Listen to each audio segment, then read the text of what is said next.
Giro de Itália 2021, sexta etapa, 160 quilômetros. Dizem que meus vídeos têm muita propaganda.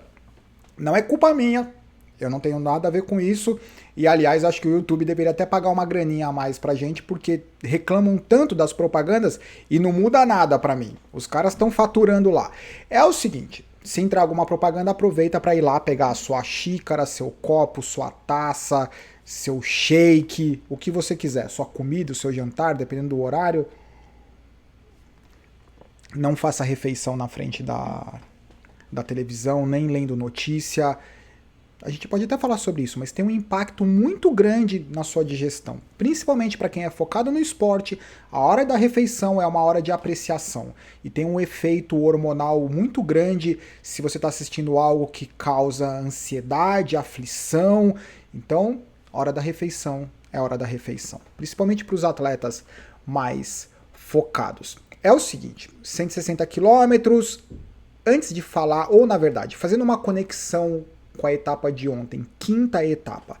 Essa é a imagem dos atletas da Bahrein Victorious cruzando a linha de chegada após a confirmação da saída do Mikel Landa do Giro de Itália. Quem não sabe sobre o que eu estou falando, assista o vídeo de ontem. Mikel Landa se envolveu no acidente e saiu do Giro de Itália. Uma capacidade que as equipes e os atletas profissionais têm é a questão de continuar relevante na competição. Isso é uma das grandes vantagens das grandes voltas, porque afinal de contas são 3 semanas, então algumas equipes elas conseguem se reestruturar e acabam tendo resultados que são significativos. Outras equipes, quando perdem algum ciclista, elas se desestruturam completamente e é ladeira abaixo. No caso da Bahrein Victorious, aconteceu algo bem diferente do que geralmente aconteceria. Ou, na verdade, geralmente as equipes conseguem se reestruturar.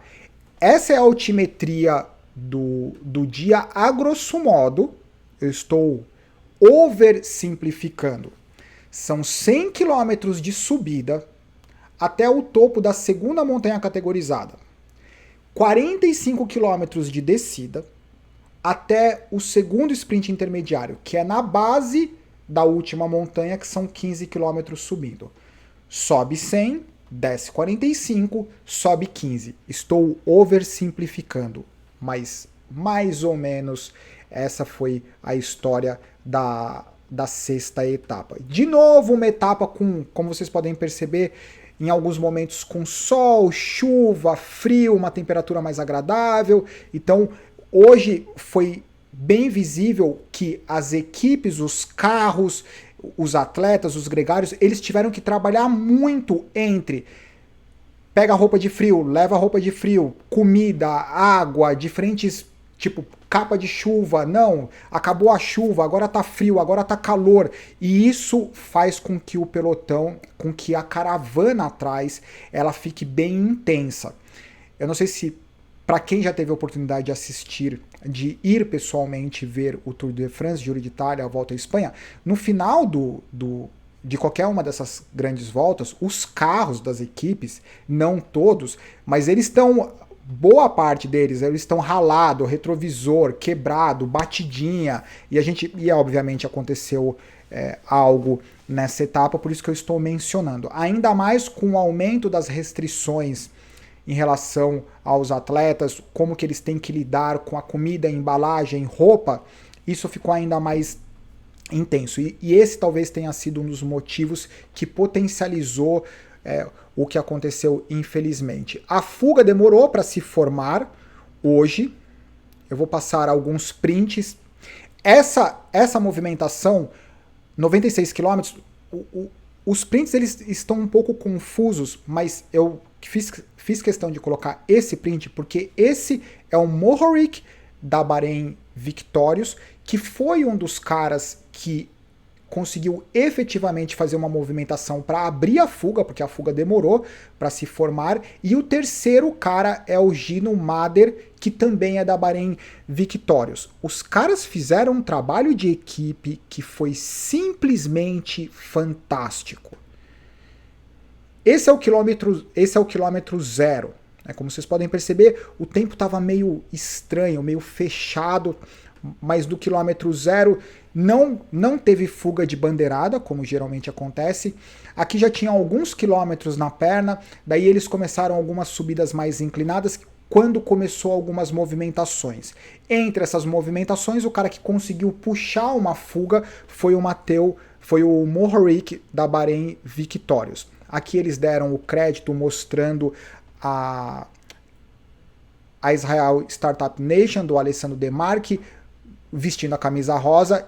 A fuga já estava estabelecida ali, 85 km, 4 minutos e 26, então a Israel Startup Nation teria que estar na frente para controlar a fuga. Esse foi o momento que o Bettiol da Education First, ele estava completamente inconformado, ele queria que todo mundo ajudasse ele. Eu acho que ele estava frustrado, que ele não conseguiu fazer alguma movimentação que ele queria, e ele estava drenado e reclamava, e era intenso demais o que o Bettiol queria que todo mundo fizesse. Eu nunca vi alguém gesticular tanto, parecia que ele estava dançando em cima da bicicleta e fazia sinal para todo mundo, especialmente para o Giulio Ciccone, e eu vou explicar por quê. Essa imagem você tem, na verdade a imagem mostra o Bettiol, que é o último cara da Education First, do lado direito dele é o Giulio Ciccone, e ele não parava de reclamar para o Giulio Ciccone que o Giulio Ciccone deveria fazer mais força. O problema é que eles estavam perseguindo um grupo, um quarteto, que estava na frente, que tinha o companheiro de equipe do Giulio Ciccone da Trek, que é o Bauke Mollema. Então o Giulio Ciccone ele não estava ali para ajudar a fechar o gap do grupo perseguidor. Entendeu? Esse daqui era o segundo grupo, que estava perseguindo a cabeça da corrida. Só que na cabeça da corrida tinha um companheiro do Giulio Ciccone. Então, o que o Bettiol queria? Mas ele gesticulou muito. Esse daqui era o quarteto que estava na frente. Daí vocês podem ver o Dino Mader, o Dario Cataldo, o Matteo Mohoric, que é o que está na frente, e o Bauke Mollema. O Bauke Mollema, companheiro de equipe, que estava atrás do Giulio Ciccone. Né? Então, para quem assistiu ao vivo, foi engraçado, porque o Bettiol ele não parava. O que eu acho? Qual que é a minha sugestão? Existem alguns caras no pelotão, profissional, amador, que eles fazem teatro. Eles fingem que eles estão putos, não sei o quê, para fazer com que a galera trabalhe para ele. Né? Se for isso, ok. Se foi um teatro do Bettiol, porque ali ali é todo mundo profissional, né? O Bettiol sabe que o Giulio Ciccone não vai ajudar. Agora, se o Bettiol falar assim, não, eu vou meter pressão nesse cara, que esse cara vai ceder na pressão e ele vai acabar ajudando. Porque que ele ajude por 1 quilômetro, que ele ajude no revezamento a cada 2 quilômetros, qualquer ajuda é válida. Então, se ele tava puto estrategicamente, ok. Se ele tava puto porque ele tava puto mesmo, não dá para entender porque o cara tá, porque obviamente ele entende qual que é a dinâmica, o Giulio Ciccone não vai ajudar ele fechar o gap do Bauke Mollema que tá na frente. Esse foi o quarteto movimentação decisiva e atrás ficavam alguns ciclistas tentando fechar o gap desses caras. Aqui é o grupo perseguidor 1 e esse é o grupo perseguidor 2. Na verdade, então o Bettiol ele estava inconformado porque ele estava no terceiro grupo e provavelmente ele queria estar no primeiro grupo e ele queria que todo mundo ajudasse. Negou, chama a cara da sua equipe para te ajudar. Ninguém da outra equipe tá ali para te ajudar, ainda mais, né? O World Tour não dá, ó lá, tá vendo? Ó, Alberto Bettiol, o Ciccone e o Romain Bardet. O Romain Bardet finalmente apareceu. Olha lá ele. Eu fiz vários prints porque foi engraçado ao vivo. O Giulio Ciccone reclamou, Bettiol reclamando. Esse é o grupo que estava na cabeça da corrida da carreira. Ó. A Ineos. A Ineos ela se comportou hoje, eu não sei se é válido ficar fazendo a comparação com a Sky, mas é a mesma equipe, é o mesmo DNA, enfim, é a mesma equipe. Mas hoje foi lembrando os velhos tempos, a equipe extremamente organizada, todos os ciclistas. Esse foi um ótimo exemplo do trabalho que as equipes estão tendo para conseguir atender a demanda de todos os ciclistas em relação à alimentação, nutrição, roupa e lixo. Aí, como vocês podem perceber, estavam dois geralmente o mecânico fica atrás, fica o diretor esportivo, fica o assistente, então fica uns 2 caras atrás entregando e pegando coisas para os ciclistas. O que é normal, mas isso aconteceu com uma frequência muito maior na etapa por conta da variação do clima, por conta da variação subindo ou descendo. Então, para descer, o cara precisa de um corta-vento, para subir, obviamente, ele precisa dar o corta-vento para alguém. Precisar, não precisa, mas o cara é o Arthur, né? O cara não é a gente que você sai com as costas, os 3 bolsos, fica até inchado os 3 bolsos, fica tentando arranjar espaço para colocar. Mateu Mohoric, monstro, 2 monstros do dia, o Mohoric e o Filippo Ganna. O trabalho que a Bahrein Victorious fez sem o Mikel Landa, infelizmente ou felizmente, infelizmente porque ele saiu por conta de um acidente, felizmente por conta da estratégia, nunca eu vi a Bahrein Victorious fazer uma estratégia tão consistente que resulta em vitória. Então, esse foi o Mateu Mohoric, ele não ficou olhando para trás, não ficou chilicando, ele sabia que ninguém ajudaria, então o cara não olhava para trás. Ele manteve o ritmo, daí tinha o Bauke Mollema junto, ele nem olhava. Entendeu? Ele colocou o Gino Mader na roda dele e falou assim, nego, vem comigo que a gente vai embora. Os caras, a 14 quilômetros, os caras tinham 9 minutos e 25. Isso porque lá atrás o pelotão, principalmente com a Ineos, os caras estavam na função. Esse é o ponto que eles estavam. Bem no começo, eles passaram pelo último sprint intermediário, que já para eles não tinha importância nenhuma, e eles começariam a última subida do dia. Agora o destaque para a Ineos. Como nós estávamos acostumados a ver com a Sky, quando a Sky ia para frente, ela ia para resolver a situação. Ela colocava um ritmo forte o suficiente para que eles tivessem controle absoluto da etapa. E foi isso que eles fizeram. Destaque para Filippo Ganna, o Top Ganna, que ficou na frente 99% do tempo. Ele não é um cara leve. Lembrando que os primeiros 100 km era basicamente subida, foi ele que fez. Descida, extremamente técnico, foi ele que fez. E aí eles começariam a última montanha do dia. Impressionante o que o Filippo Ganna fez. É o momento da subida que ele estava tirando a luva. Sabe que ele tem calor na mão? É isso? A última subida do dia, daí tem as informações, 15,5 km, inclinação média de 6%, inclinação máxima de 10%. Eu sei que as pessoas tendem a se impressionar com os 18, 20% de inclinação, só que essa inclinação mais constante, de ritmo mais constante, ela geralmente permite acelerações mais explosivas. O que pode ser mais difícil de responder do que nas inclinações mais travadas, mas é apenas uma percepção e também depende de quais são os atletas que estão nessa movimentação. Esses são alguns números do senhor Top Ganna, impressionante. 320 watts por 4 horas e 37 minutos, os números são respeitáveis.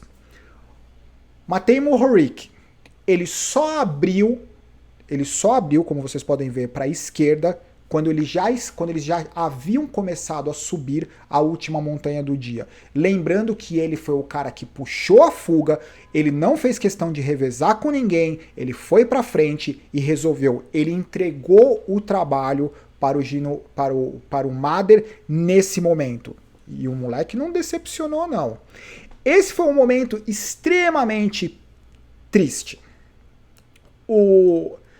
E foi uma pena ter acontecido com o carro da Bike Exchange. Eu sou a equipe Bike Exchange, que era lá no começo Orica Greenhead, foi a primeira equipe a começar com o lance dos vídeos do YouTube, sempre bem feitos, extremamente descontraídos. A equipe é um ambiente super agradável e é uma pena que isso tenha acontecido. Como vocês podem ver, esse carro vermelho é o carro da organização. E a equipe Bike, o carro da Bike Exchange, estava pegando alguma coisa, o corta-vento, o agasalho, estava pegando do carro da organização, porque em vários momentos, como os atletas não tinham carro da equipe próximo, eles chamavam o carro da organização e o carro da organização pegava lixo, casca de banana. Foi engraçado porque o ciclista não sabia se ele jogava a casca de banana no chão, porque é degradável, na grama, no chão não, né, na grama, ou se ele ficava com a casca de banana, daí chamou o carro da organização e deu literalmente uma banana para UCI.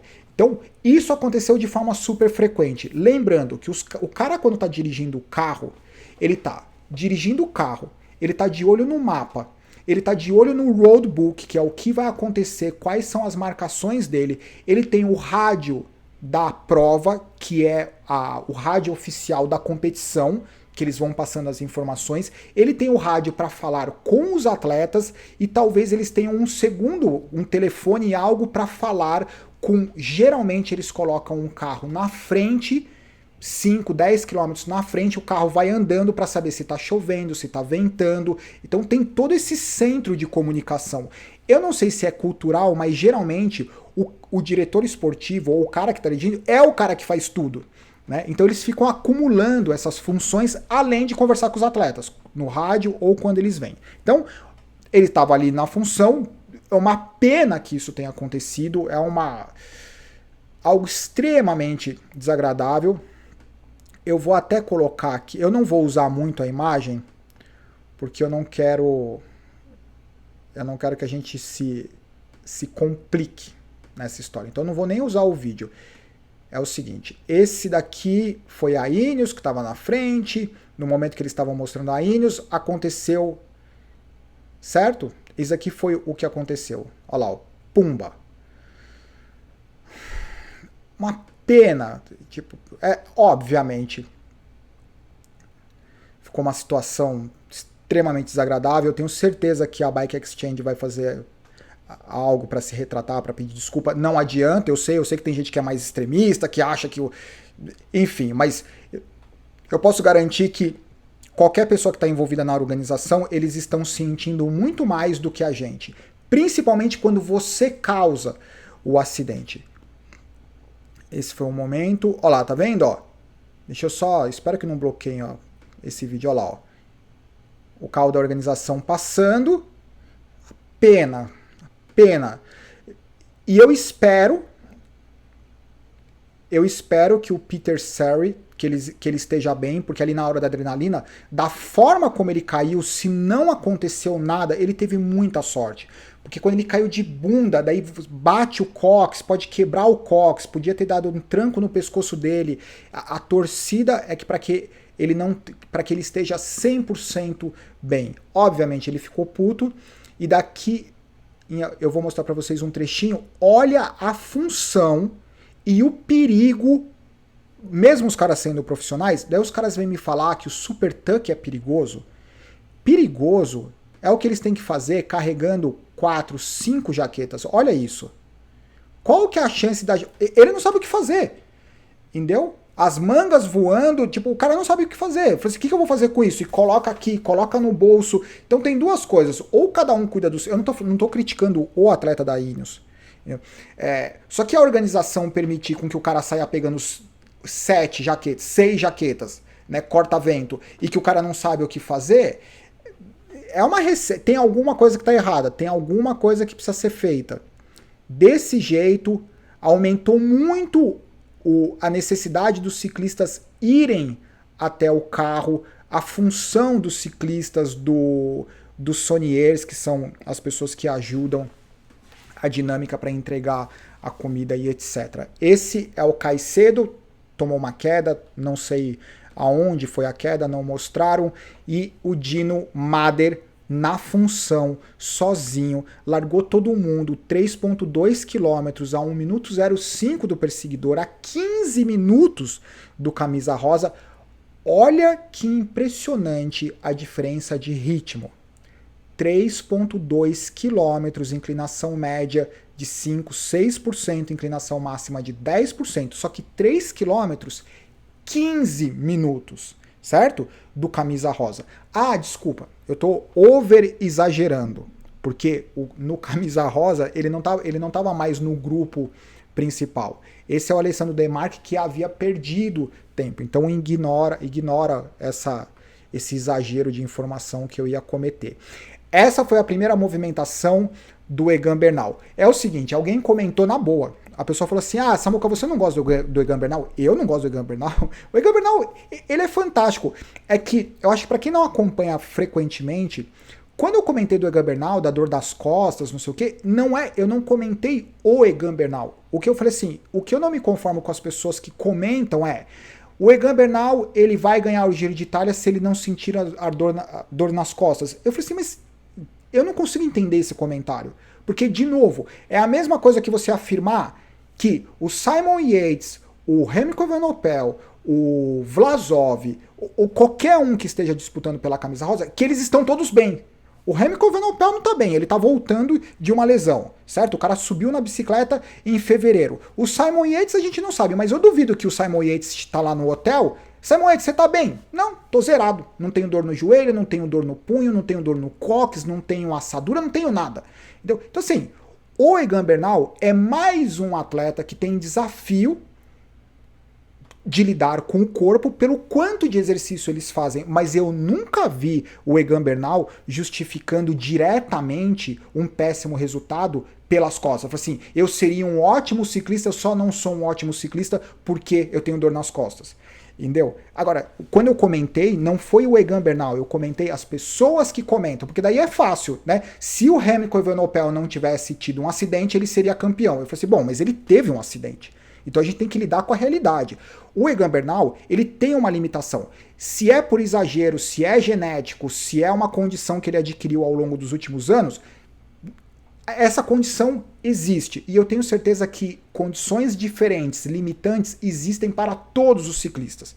Então eu não acho justo com que uma pessoa comente que a outra não teve chance porque ela teve dor no joelho. Eu falei assim, sério? Eu garanto que 50% ou 60% de todos os atletas que estão ali, eles estão lidando com algum incômodo. Certeza absoluta. E todo mundo que faz esporte sabe disso. Ainda mais no nível dos caras, talvez não seja 60%, seja 100%.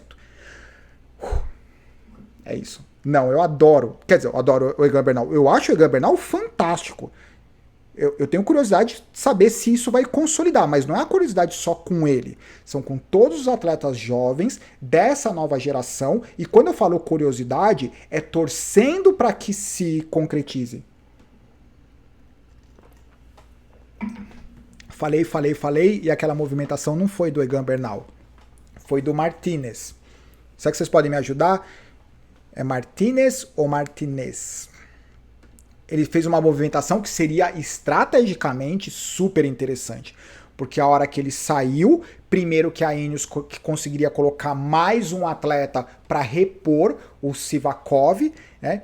E colocaria o Egan Bernal numa situação extremamente confortável, que é neutralizar qualquer ataque e não precisar fazer algum ataque.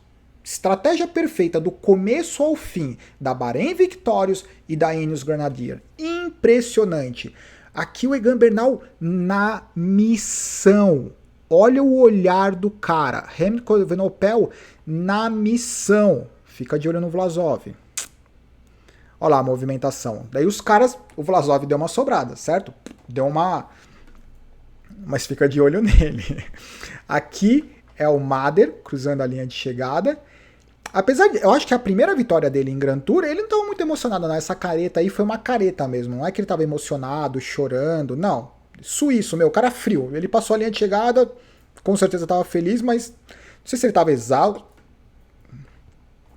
Esse foi o Egan Bernal e o Remco Evenepoel. Foi engraçado porque o Egan Bernal, durante a subidinha ali desse quilômetro final, ele deu o cotovelo. Eu falei assim, mas pra quem que ele tá pedindo pra ajudar?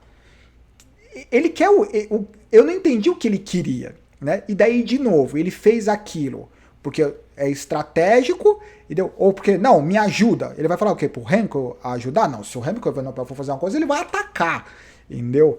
Então foi engraçado. Eu achei que o Remco Evenepoel, ele tava com uma cara muito mais tranquila, uma feição muito mais tranquila do que o Egan Bernal. Agora a gente precisa lembrar que ninguém sabe fazer mais cara de pôquer do que atleta profissional.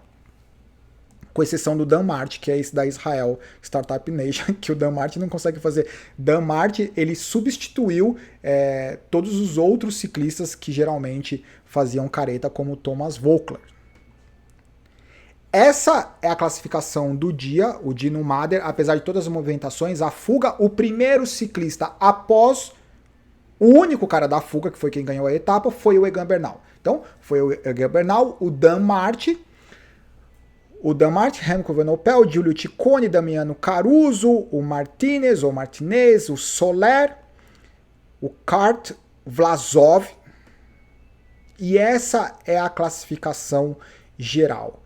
Attila Valter, da Groupama, assumiu a camisa. Daí foi muito bacana o treinador da Groupama falando sobre o Attila, que eles estavam de olho no Attila. Daí quando a equipe CCC se desintegrou, acabou a equipe, era um ciclista que eles estavam de olho, eles foram lá e pegaram o Attila Valter. E pelo jeito foi o melhor investimento que os caras fizeram, porque afinal de contas está lá o cara. E para quem gosta de estatística ou procurar, eu acho que faz um bom tempo que a Groupama ela não veste uma camisa de classificação geral. E apenas por curiosidade, eu acho que a Groupama deve ser um uniforme, talvez um dos mais antigos sem alteração de layout. Se alguém souber a informação exata, por favor. Remco Evenepoel em segundo, Egan Bernal em terceiro, Vlasov em quarto, o Vervac em quinto, o Kart em sexto, Caruso sétimo, Ciccone, Mart e Yates. Daí depois vem o Fórmulo. Ainda tem, assim, essa etapa foi a primeira etapa que houve uma boa acomodação da classificação geral. A diferença, se nós olharmos pelo que parece, a disputa vai ser mesmo entre o Evenepoel e o Egan Bernal. Eu estou falando isso da boca para fora. Eu continuo não tendo favoritos, porque eu acho que uma característica do Giro de Itália, por conta da dificuldade das montanhas, lembra que eu falei? Quando a montanha é 5, 10%, existe uma dinâmica diferente de quando você tem as montanhas que são mais inclinadas. Nessa montanha, se um atleta faz uma movimentação monstro, inesperada, como o Chris Froome, mas daí não é qualquer atleta que faz, né? Tem que ser um atleta de qualidade.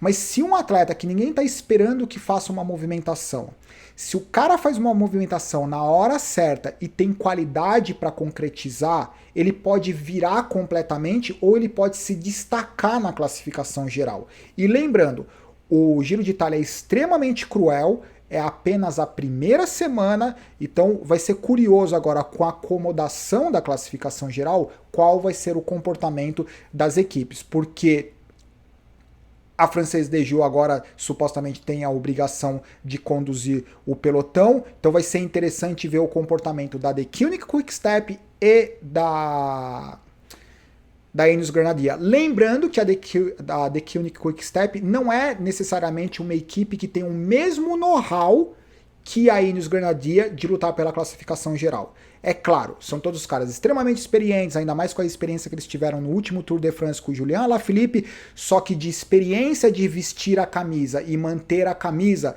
é uma experiência diferente de ganhar uma classificação geral. Então é a mesma coisa de nós imaginarmos que a Ineos Grenadier consegue fazer uma boa embalada. Eles conseguem fazer uma boa embalada? Eu tenho certeza que sim. São todos atletas profissionais. Eles conseguiriam fazer uma mesma embalada com a mesma consistência e know-how que a The Koenig Quick-Step consegue? Não. Então não tem motivo para imaginar que a The Koenig Quick-Step tenha o mesmo know-how e a consistência de fazer o que a Ineos fez. Agora a vantagem é que a Ineos está num momento de transição, então é uma questão de observar o que acontece, certo? Por favor, todos os complementos, comentários são extremamente bem-vindos e essa é a cara do Dino Mader cruzando a linha de chegada. Eu vou até me tirar da tela. E é isso, galera. Por favor, os comentários abaixo. Bom descanso, bom treino amanhã. Abraço, tchau.